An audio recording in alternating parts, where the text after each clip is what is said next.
And so we have to think, when I'm posting a piece of content, whether it's a static photo, whether it's a blog post of text, whether it's video, what am I trying to do? And the answer to that most of the time with content marketing is to be found if someone is searching for what it is that we do in the location that we can do it. And then we're trying to serve the person that stumbles upon that content.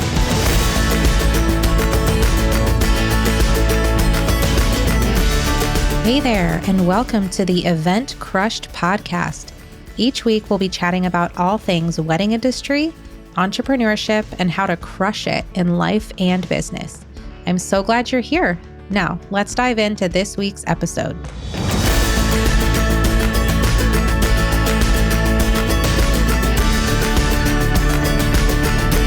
Hello, my friend. Welcome back to the Event Crushed podcast. This is your host, Becky. And I have a real treat for you today. I am super excited to share this interview with you. It was so much fun chatting with Shayna Lloyd of Montana Diaries and just hearing her perspective on video, but also we got into different content marketing strategies and kind of like the mindset surrounding content marketing. And we get into a lot of really, really good stuff in this episode. So I hope you love it. Shayna is a Montana-based traveling photographer and videographer for the adventurous and laid back. Shayna's signature video style can be described as vlogs mixed with indie films, and her photos follow suit, whether it's a multi-day destination wedding or a multimedia content package for a creative brand.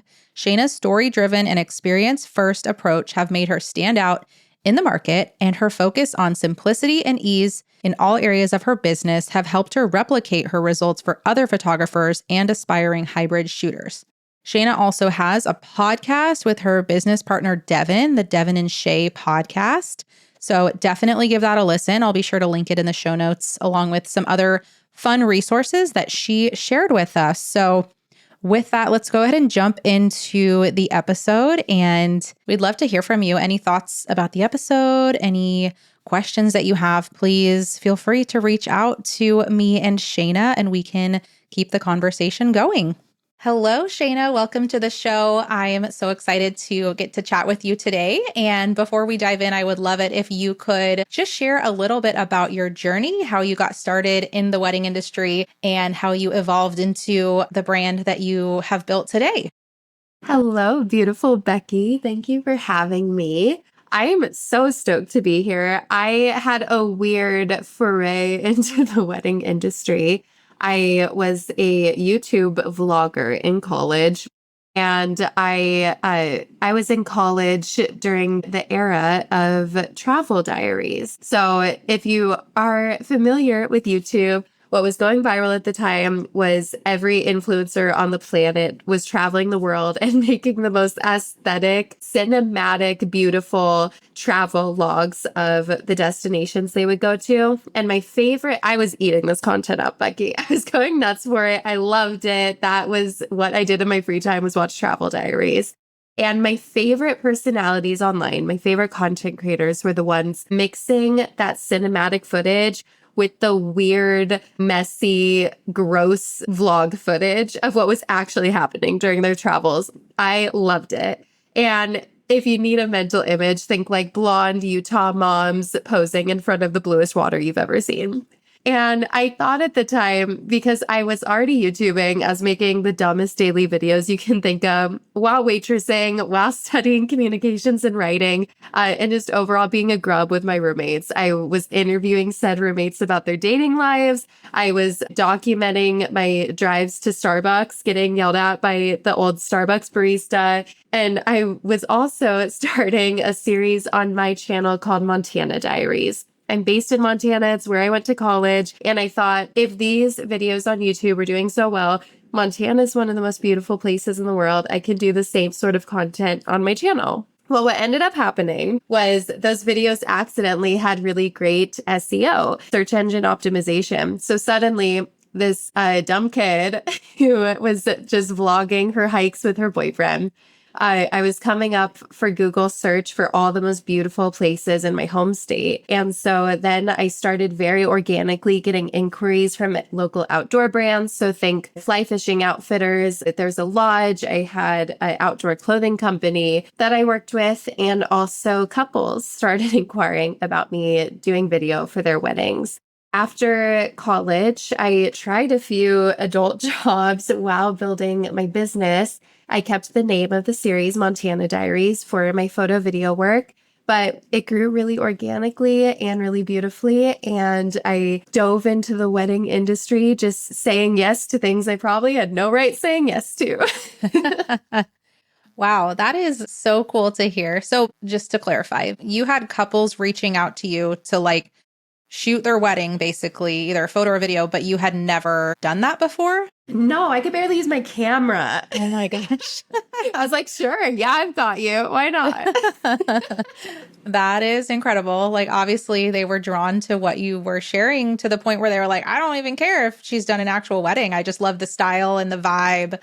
So that's so cool. Thank you. I think there is some of that, and the story is more fun when I tell it that way, but there was also a lot of intention and portfolio building once I realized that this was a service that was very needed in my market too. At the time, I think there were two other videographers in Montana. The older traditional style was kind of on its way out. These people were making their exit from the industry. I think everyone like does 10 years in the industry and gets tired, and then they kind of give it to the next generation. Now I'm the old person that's like, where's my exit? Come on, content creators. So from there, I remember I posted on Facebook and I was giving away weddings for portfolio building so that I could then rank for those locations. And really everything I did scrappily and messily and stupidly, I now try to teach to do it in a more systemized, professional, more aesthetic way than I did it. Yeah. Okay. Oh my gosh. So I love hearing your story. So this is all making much more sense to me now, because I know that I had read like your style was described as vlogs mixed with indie films. So it's all kind of making more sense now that I know your like YouTube background and everything, because that's definitely a unique kind of way to describe your films. So can you just share a little bit about like how things developed from there, and how did you like really hone in on that style, and why do you think that that style resonates with couples so much? Yeah, thank you so much, Becky. The thing I remember from the 2010s, I graduated college in 2017, but at the time, what was really in for wedding videos in particular was extremely slow motion, walking and posing and kissing each other's teeth, and just a very pose heavy, cinematic looking, slow motion music video style wedding film, right? And I was very aware of that trend in the market. And I spent probably 3 or 4 years of my actual business trying so hard to emulate this style and never loving my work. Until this is so relatable. Everyone's going to relate to this so much. But then I got to shoot my friend's wedding in Greece. Mm.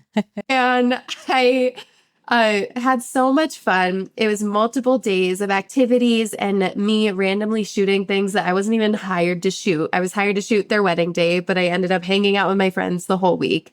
And I went to edit this film, and it was pulling teeth getting me to edit this freaking thing. For the life of me, could not make myself cut out all the messy, stupid, even some random overexposed footage that was technically kind of ugly, but I thought was so funny. And I knew this couple so well that I knew they'd want to remember it. So I just finally like let it go and decided to have pockets of those cinematic moments in the film that were still technically beautiful, but really dive into storytelling for this couple who I knew so well, and who I knew they would want some of this footage that was messier and funnier and more personality filled integrated throughout. And I got this video done, and it's the first time I could look at an entire project and see multiple days and see actual personality and think, I love this wedding film. And my poor clients before this experience, like imagine hiring a videographer who hates wedding films. Like I thought they were so cheesy.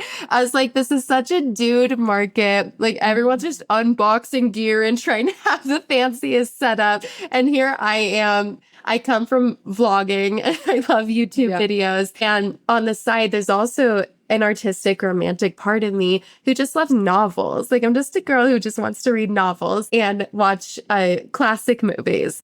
And it just wasn't translating to my wedding work until I realized I could do whatever I wanted and then start marketing for people who were like me, who wanted to remember their actual experience in a more holistic, honest, vloggy way with those cinematic bits worked in. Wow. I just love that you recognize that the style that was popular at the time, that had been popular, and you had been trying to emulate that, but you recognized that it just wasn't it wasn't resonating with you. It wasn't you didn't enjoy that style. And so you were able to literally just create the style that resonated with you. And then obviously then your couples loved it because you loved it, and you just kind of paved your own path in that way. So I think that will be so inspiring and encouraging for people, especially in today's social media world of comparison and everything, and just kind of seeing what everyone else is doing and thinking that we need to just be doing what they're doing. But this is a great example that you don't. You can pave your own path and find what works for you. Thank you. I also, this came into my brain right after I was done monologuing at you, is that my favorite videographer at the time, and probably for always, I just don't consume a lot of wedding videos. I think it's easy to copy and get jaded when you're consuming too much of what you're trying to make. My favorite videographer, who's the first person that I watched his films and I actually liked them. I actually connected with them.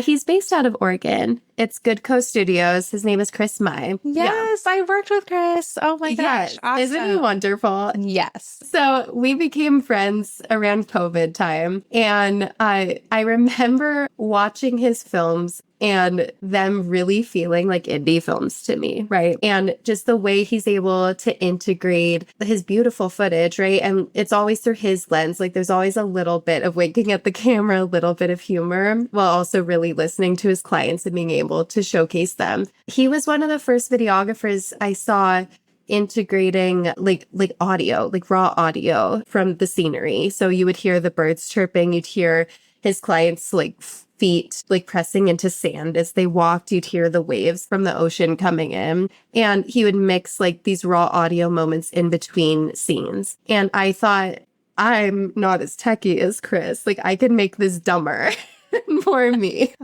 So that's where the vlog mixed with the indie film came in. So it's okay to consume and to think you want to emulate and also still make a style totally your own too. Yeah, absolutely.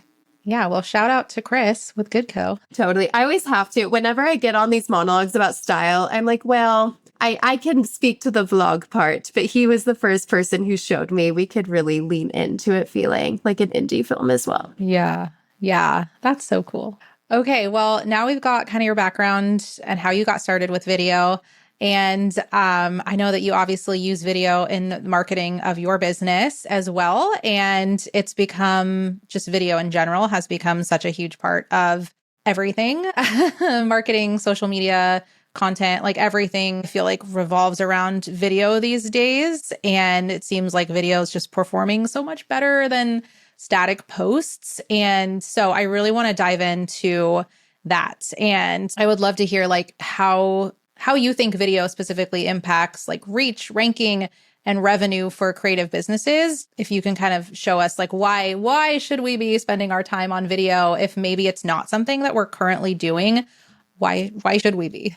Okay, so there's a few things to unpack with everything you just said there, Becky. And while it's true that video is absolutely dominating every single social media platform that people tend to be consuming on, I think we can think of our own habits, even on our off time, if we ever get stuck scrolling through video, that we know that it is so consumable. And just for the way our brains work, we're able to consume so much information visually combined with audio and with any visual effects. And we're able to consume it so much faster than reading a block of text or just having to interpret a static image, right? So it becomes addicting to consume video. With all that, it's very stimulating and it can be very overwhelming as a business owner to think that we have to keep up with all these video trends. We have to be constantly posting videos. And to your point about performance, that we have to think about performance in a way that includes reach, that maybe it includes likes, it includes comments, it includes shares. What I want to do today is bring it back to the basics and say, I don't actually think you need to worry too much about most of the things that we think we need to worry about. We are so inundated with the video on our For You pages and our algorithms, just in every single place that we are online, that it's easy as business owners to forget about the function of content marketing. So what are we trying to do when we post a piece of content to be viewed by our potential clients who might then book us for photo and video or for any service like planning in the wedding industry, right? And so we have to think, when I'm posting a piece of content, whether it's a static photo, whether it's a blog post of text, whether it's video, what am I trying to do? And the answer to that most of the time with content marketing is to be found if someone is searching for what it is that we do in the location that we can do it. So we're trying to be found. So searchability, SEO is important always. And then we're trying to serve the person that stumbles upon that content. And we make this into this big lofty thing of what does it mean to serve a potential customer? And really it's just, does this caption help them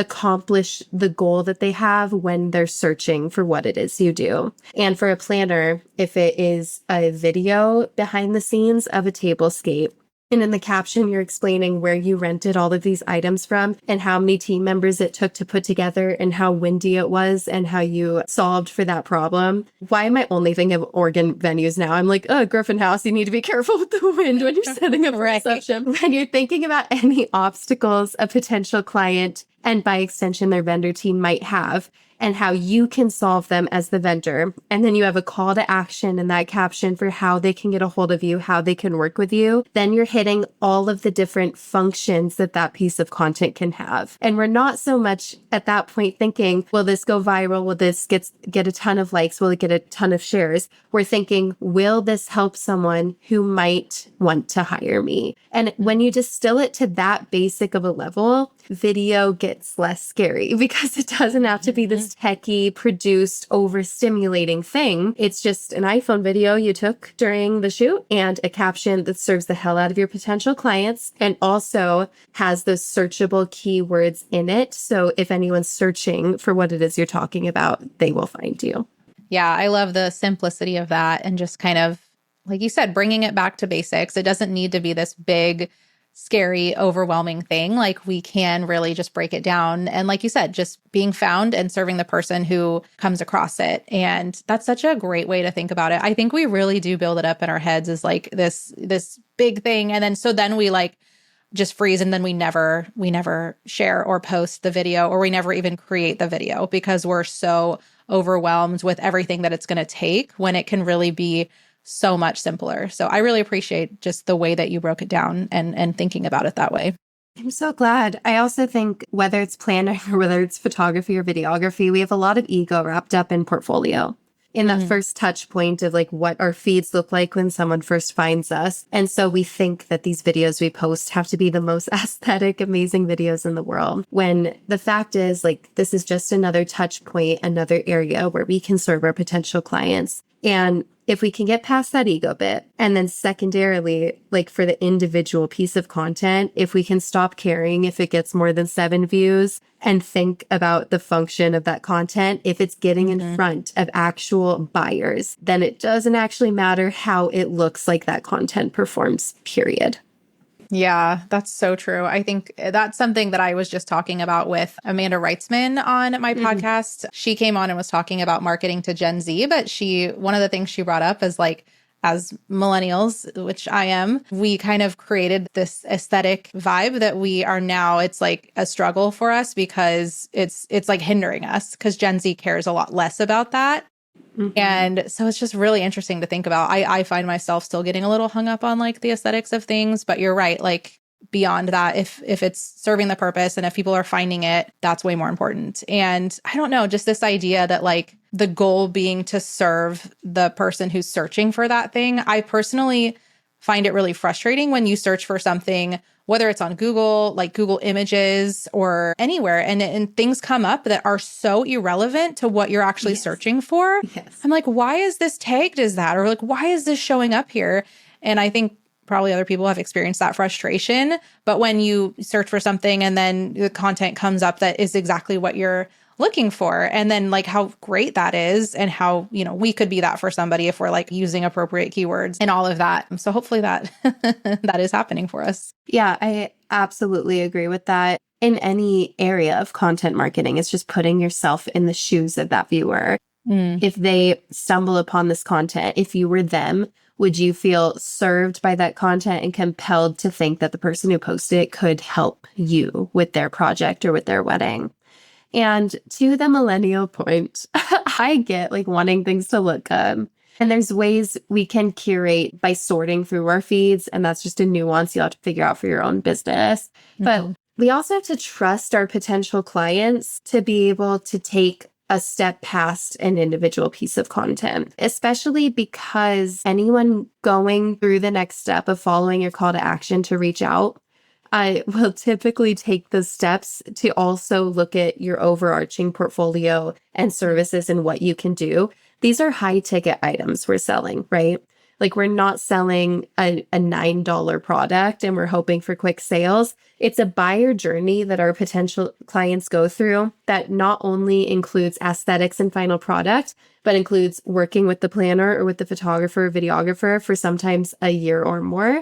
So it needs to be a personality fit. And it includes walking them through a journey of planning the most expensive and emotionally charged event of their lives in a lot of places. So your individual piece of content that you don't think is pretty enough for your feed is such a small piece of their buyer journey that really, if we just think about the function of that one piece of content, if it gets them to the next stage in the buyer journey, that is a success. A beautiful feed is not the success we think it is. It's just ego for ourselves. Wow.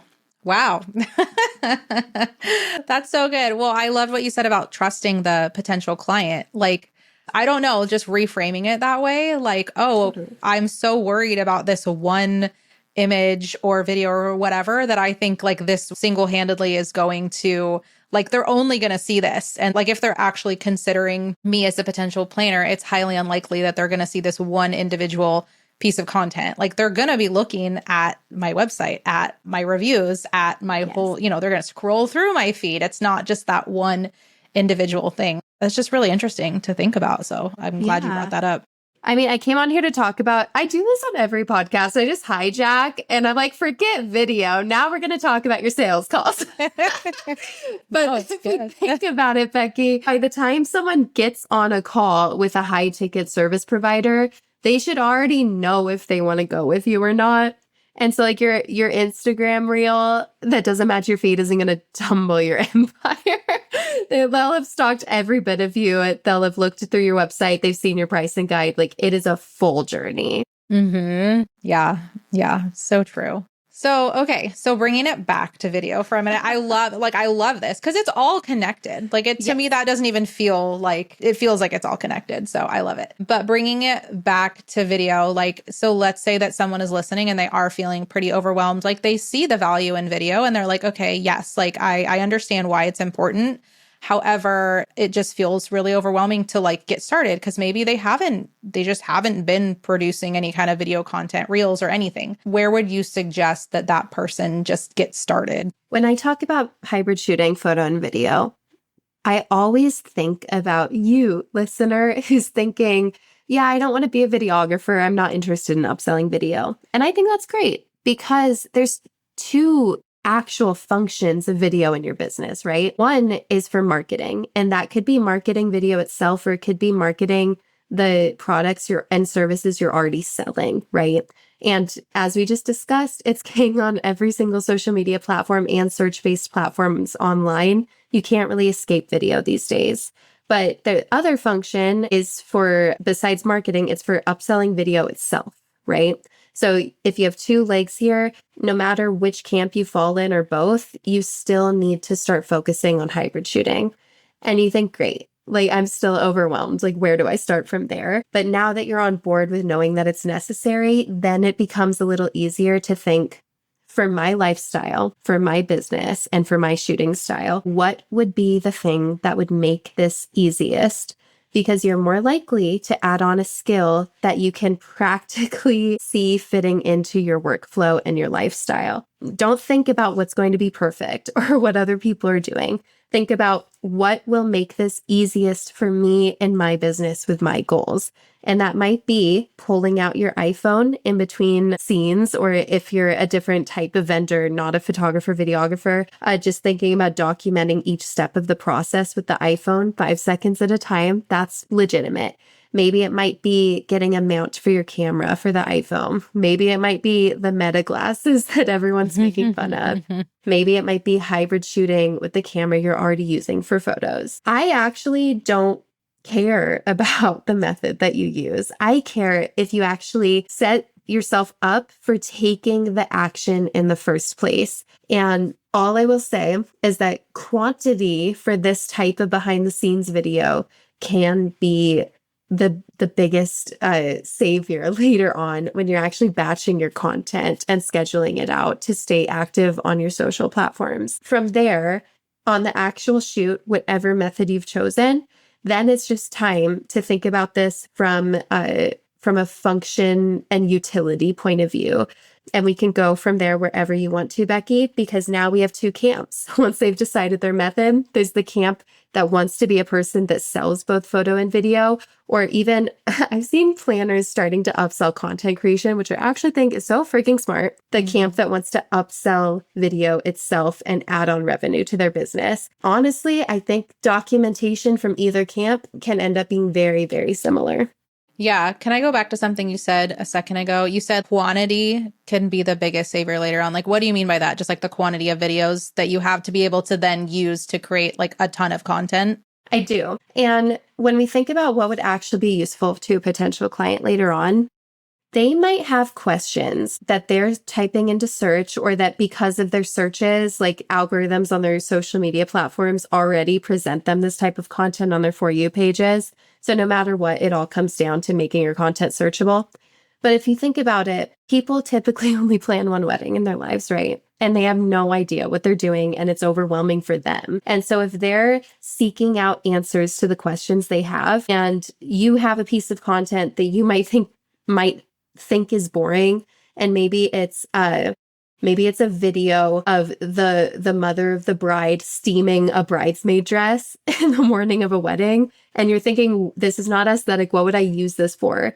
But if you think about it, that's actually an answer to a question people might have of like, what do I do if all of the dresses are wrinkly the day of the morning? How long does it take to steam dresses the morning of a wedding? How can I delegate tasks to my family and bridesmaids and groomsmen the morning of the wedding? There's so many questions you can answer with that piece of content that you originally thought is useless. Does that make sense? Yeah, it does. It absolutely does. I think we all probably have just video after video on our phones from a wedding day that are just sitting there because we've never really thought through like we've done exactly that. We've been like, okay, I have all these little clips, like, but it's nothing is that aesthetic or like, how could I use this? But you just gave some really great examples. And it's so funny. I'm like typing it down because as you said that, it gave me an idea for a reel. Yeah, good. That's similar but different. But like I was just thinking about making a reel of like things not to do on your like things not to save until your wedding day. Because I've seen a lot of that, like steaming dresses on the wedding day, writing your vows on the morning of your wedding. Like So anyways, now I'm like, ooh, I'm gonna make this into a reel. I'm sure I have some random videos I could overlay text with. Thank you for that. You're so welcome. I have to imagine that when we're overthinking this, and when we're even thinking back to, there's no way I'll ever have time to take videos on the wedding day. Over the last few years, because of the way society and consumption has changed, a lot of this legwork of learning to practice with behind the scenes video has been done. A lot of you listening have already been practicing this with your iPhone, even if it's been a couple of years now. So now it's just expanding your mind to think, what would my potential clients really use, or like be able to take lessons from what I'm taking, and that'll motivate you to take more. But there's a second part that we don't always consider, Becky, and that is serving other vendors with the videos we're taking. So if we're having trouble thinking of questions people might search for during a wedding day, that's fair. I get it. That's a great criticism. But we can always think about getting a singular clip for each vendor to showcase the work that they did on the wedding day. And think of how much they will love you and recommend you in the future if you just send a Dropbox folder of those iPhone videos out to all the vendors after the wedding day too. I love that idea. Yeah. And even doing like a little highlight reel or something of like, all the teamwork that it takes to make a wedding day happen. Like it's not just one individual person. It's not just the planner. It's all of these people coming together to make it happen. I do that for my couples, but I haven't done that for, generally I haven't done that for other vendors. So I think that's a super fantastic idea. So, okay. So we're talking about, using our phones on wedding day to get content. I know that like this is something that I have been doing for years. It's just like second nature for me, depending on the wedding day. Some are easier than others. I will say certain wedding days where there's just so many moving parts, it is really hard to do that. And so in certain cases, like I have brought on a content creator, or I've had my intern be like in charge of getting all the videos for the day. So I think there's definitely ways that we can all kind of find a way to make that work. And I think that kind of content is very important. And I think there's so much we can do with it. But what about content that's more like, forward facing, like us being on camera, us talking to the camera? How does that kind of content, like how important is that versus just kind of wedding day content and then creating educational reels or things? Is there a place for both? Do we need to do both? Is one more important than the other, would you say? I am so annoying in that I hate absolutist statements. So whenever I hear a bro who goes, you have to be doing this in 2025 or the algorithms are going to hate you, blah, blah, blah. No, not me. I will say every type of content has its utility, has its function, and we need to understand what the function of these types of content are and decide if that's important to your sales process and to serving your clients. It's as simple as that.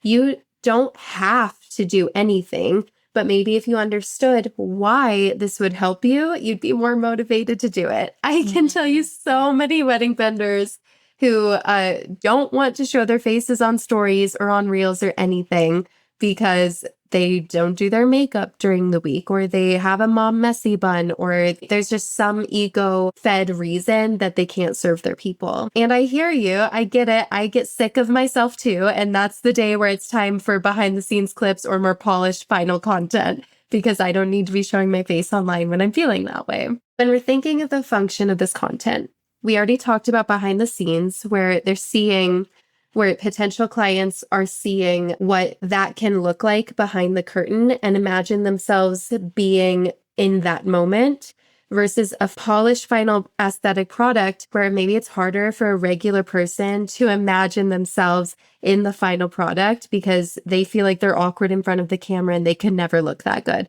So behind the scenes bridges that mental gap for a potential client.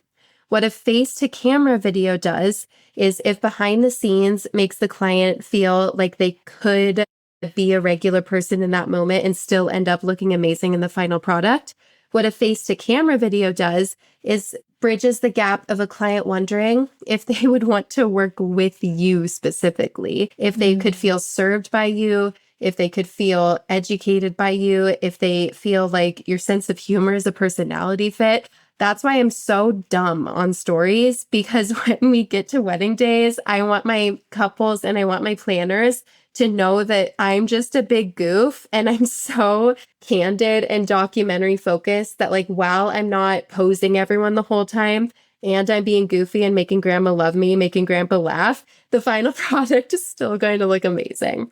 So the benefit of being personality forward and face forward on your social media marketing channels is that it bridges the gap of someone wondering if they would want to work with you specifically or another vendor with a similar style and product. Yeah. And that's so important because we've all been in a situation where like we're working with the new vendor and we haven't had a lot of, like, we haven't seen them on their stories. We haven't had that interaction, but we've emailed with them So all we're going off of is like kind of their tone from their emails or their website. And then when we see them on the wedding day and their personality's totally different. And it's like, whoa, like they're actually like maybe because some people like they're just more professional in emails, but in person, they're super bubbly and fun. And it's so funny when it doesn't match up. And so it's kind of like, oh, a surprise, but it's nice to know what to expect. I think for couples, especially, like they want to know who they're working with. They don't want to show up on their wedding day and like wonder like, who's this person? Like, what's their personality going to be like? They want to know what they're getting. And so that's why I totally agree with you. I think that stories specifically are such a fantastic way to be able to show our personalities and let people know, like, you know, who we are behind the wedding day, like outside of just the business version of ourselves. And that can really help them decide if they think that they will mesh well with us. And so, yeah, I think it's super important. This gets me on a tangent. I love talking to planners because I'm so dumb over email. That that Oregon wedding I just did a couple weeks ago, I got booked right before the wedding. So the planner very kindly in her email, very professionally requested I not send a questionnaire. And I just replied, LMAO, okay, no questionnaire. And she's like, very refreshing, thank you. And then she sends me the professional email of picking my vendor meal. And I just replied, steak, thank you. It's just, I sometimes client communication or vendor to vendor communication, we also feel like it has to be so polished. But imagine being a client and you're almost getting catfished by this professional persona. Right. And then you see me show up to your wedding and I'm like making fun of your partner the whole time to try to get them to laugh. I'm like, who did I hire? Right. No, that's awesome. It just made me think of a videographer friend of mine, Olivia. She's been on the podcast before, but I literally sent her an email last week asking what she wanted her meal selection to be. And she said, I'm a roll with the pork tenderloin. Exactly. Okay. I love Olivia. Amazing. You would love her. I feel like you guys would get along very well. You're both like just goofy and full of personality. And yeah, I think you guys would get along great. You just saw me get set up with a friend live on the podcast. I'm going to email Olivia right after this. You absolutely should. That's what I live for, is like connecting people and bringing people together that otherwise, you know, may not know each other. So totally. That's so fun. Okay. Well, oh my gosh, time is just flying by. I think we can do like maybe one or two more questions. So let me see what we want to end with. Oh, also, I have to say too, you had mentioned like no absolutist statements, and I'm 100% with you. I mean, those kind of things, and we see them a lot in the wedding industry. Like people will just be claiming this is the way, this is the only way you're going to book clients. This is the only way to break 100K, like just all the crap that we see. And it drives me bonkers. And I'm completely with you on that. And I say on like many of my episodes, I'm like, obviously I'm coming at you from my own personal perspective and my experience. It does not mean that this is the only way to do it. There are so many different ways to be successful in the wedding industry. There are so many different ways to do things. You don't have to do video at all. Like you can be successful and not incorporate video. It is not a one size fits all. Like, do I think you have a better chance of success by incorporating video? Yes, I do. Doesn't mean that you have to do it. And so anyways, I just had to touch on that briefly because I think that's super important. I'm so glad you did. Actually, planners and videographers are similar in this way, in that there aren't a lot of vendors, like service providers, who get to see inside so many other vendors' businesses. So while I do photo video for planning of my projects, most of the time, if I'm at a bigger, fancier wedding, I'm video only.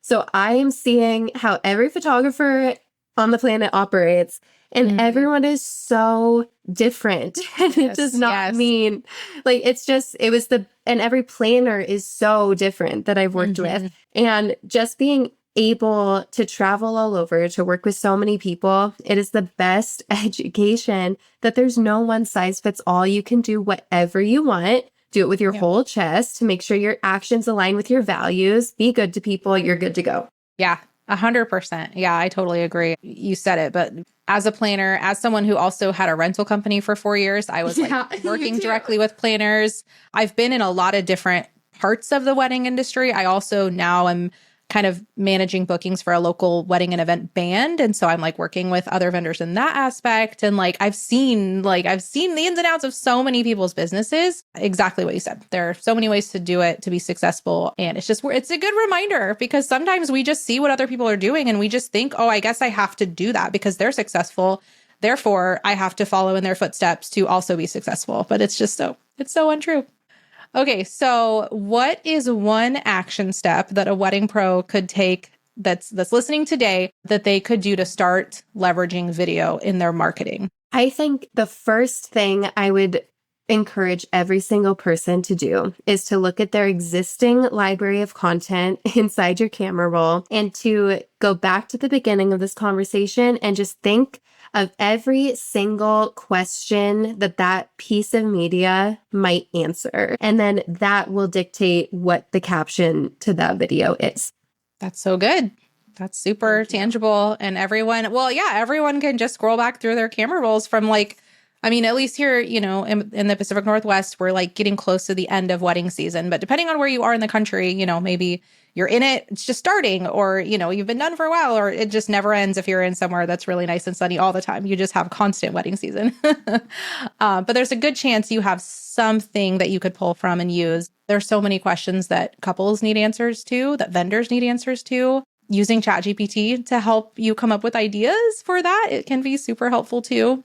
All right. Well, I want to hear a little bit more because you do education as well for photographers and videographers, right? Can you share a little bit about that? Do you do coaching? I think I saw that you have a retreat that you offer. Yeah, thank you so much. So I have a podcast with my beautiful, gorgeous business partner, Devin. It's called The Devin and Shay Show. Devin is based out of Bellingham, Washington. I'm here in Montana. We travel all over, but you'll see a lot of PNW goodness from us for the most part. We teach in the hybrid shooting space. So I do digital video, Devin does Super 8, and we're also huge business and marketing nerds, if you couldn't tell from this conversation. We aren't selling anything right now, so this is a fun time for this podcast to go up. So just come enjoy us. We're idiots. I'd love to have you on eventually, Becky, and get on the wait list for our next retreat. We do them all over the country, all over the world, and it's typically for photographers and videographers. We've had so many amazing wedding professionals contribute, and also we just had our hair and makeup artist stay with us for the entirety of the retreat at this last one in Montana. And she came out of it giving us a review about how much she learned about SEO and marketing. So I was like, maybe we expand. That's so cool. Thank you. So we also have a free guide, the 5 keys to upselling video if you want to get ready to sell video by next wedding season. And other than that, just come say hi. I'd love to hear from you if you listen to this podcast and even just say how much you love me and Becky together. I'd love to hear it. I love it. Oh my gosh. Okay. So hold on. I have to say one thing really quick. So Devin is in Bellingham. I did not know that because my mom lives in Bellingham. So we spend a decent amount of time up in Bellingham every year. I love it up there. So I might need to connect with her next time I'm in that area. Last time I was up there, I met with a wedding photographer. My mom owns a business in Bellingham. And so she had worked with this photographer a bunch. We got to meet in person. It was really fun. But yeah, that's a really fun area too. And okay, so yes, I will link your podcast. I will link the free guide that you mentioned and the wait list for the retreat and everything. You guys have so many fun things going on. I love it. I'm curious to hear where your next retreat is going to be. Is it in the works right now or not? Do you not have the location yet? In the works, and tickets will go live probably around the new year. Okay, nice. Very exciting. And so then lastly, share your Instagram handle or website, wherever the best place is for people to come find you and connect with you. Yeah, come say hi on Instagram. I'm at Shayna, SHAYNA _Lloyd, LLOYD, or come find me at Devin and Shay, and there's an underscore between all the words. Side note, at Instagram, if you're listening to this, just give us the username without the underscores. No one's using it. Please, that'd be great. Awesome. Well, thank you, Shayna. This has been such a great conversation. I can't wait to share it with everyone. And I just really appreciate you taking the time to chat with me today. Thank you, Becky. This is so fun.